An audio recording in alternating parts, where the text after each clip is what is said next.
Hey, y'all. It's been a little bit since we've gotten to sit down and talk about things for Town of Salem 2 outside of updates. And no, we are not talking about how borked the latest patch has made the game. Um, but it's been, almost 5 or 6 months since we've talked about things that they could do to add to the game. And with the addition of Lootlocker in the latest patch,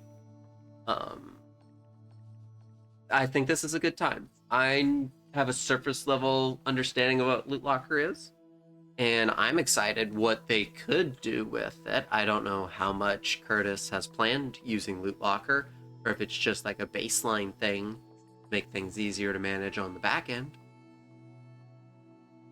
But there's some cool things that you could do with Lootlocker.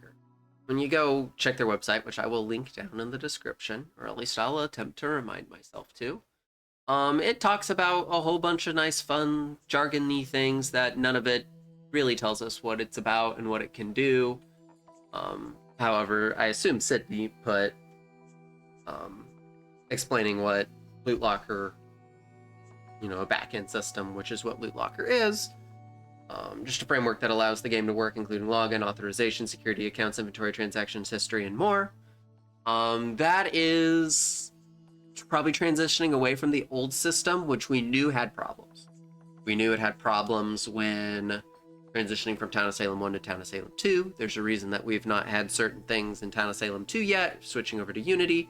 And with the new version of Unity, I am sure that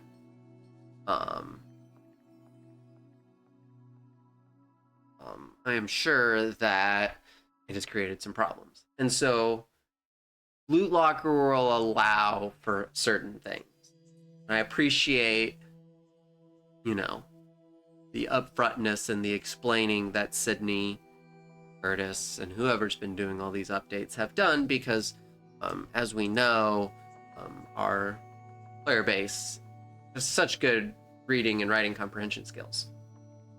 So there's a lot of things that Lootlocker can do, but let's just talk about some of the things that should be in there. Account linking. So we already know that in the past, pre-Digital Banditos, there was some problems mobile to PC. So this will be a way to fix that. That should be really seamless and with much better support than what previously was done. There's also cloud save stuff, so that obviously each account saves. I assume that's what they would use it for. And, messaging system and moderation, and they've talked extensively about trying to make the moderation side better. And that's cool, but I want to talk about some of the more fun things you could do with Lootlocker, potentially. I'm not saying this is what they are going to do. I'm saying, there's a pathway for this now that is pretty reasonable. The first thing, and I will be shocked if this is not one of the first things implemented, is we should now be receiving leaderboards again. I've been talking about this. Now we're coming up on 3 years of Town of Salem 2 being out in about 4 months or so from today's date. 4 months will be the third anniversary of Town of Salem 2. We have not gotten leaderboards yet, and I think this is the reason why. I think it was just too much of a pain to set up, and this might be the fix. With these leaderboards, obviously, you can do all the things, but that second one, user-generated content, maybe? This one's, I think, a stretch, because they use cosmetics so much for, the purchasable content anyway. I could see, but, maybe they switch that around. And so you want,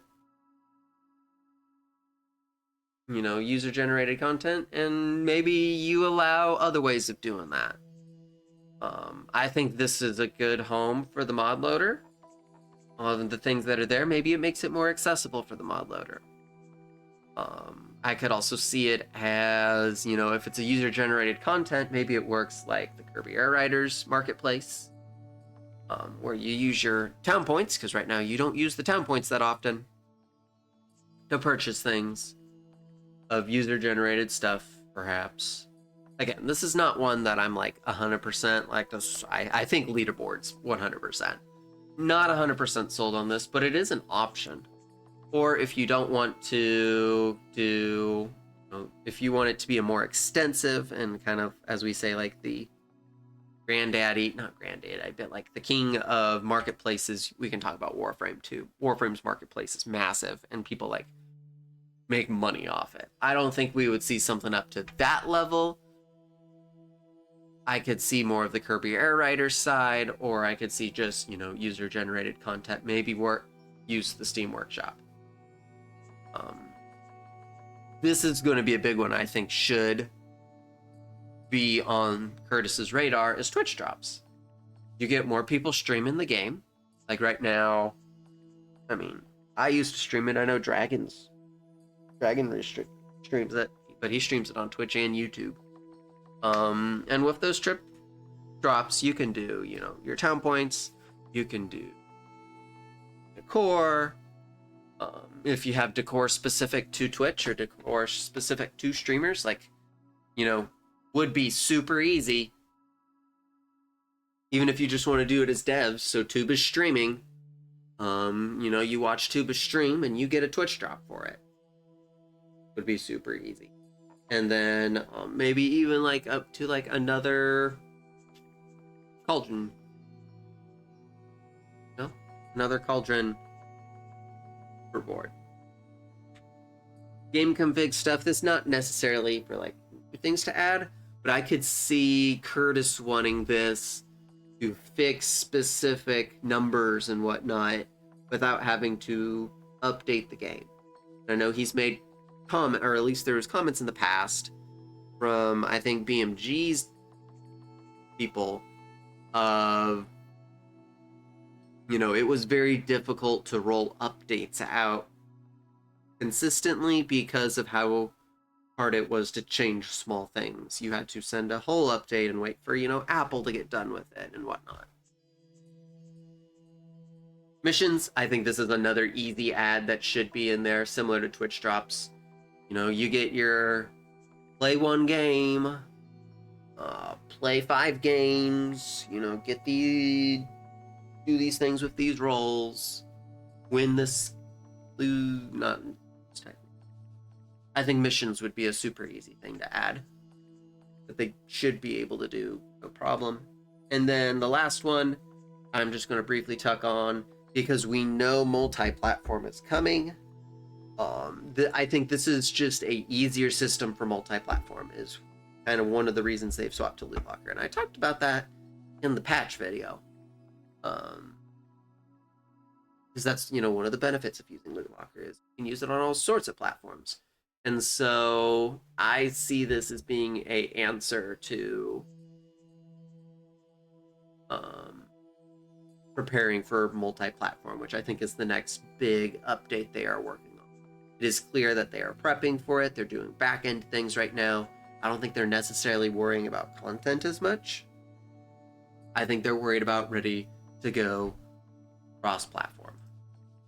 So that is just everything I wanted to talk about, you know, the Lootlocker edition. I'm sure there's multiple things, and I would love to just sit down with Curtis and pick his brain on, you know, what are you planning on doing with this? Because I think there's a lot of options depending on what all they want to do. That's all for me. At this point, I'm going to catch you on the next patch update. Don't know when that's going to be. I'm still leaning on that February 14th date. Still leaning on the February 14th date for content, and still leaning on late February, early March for the off season.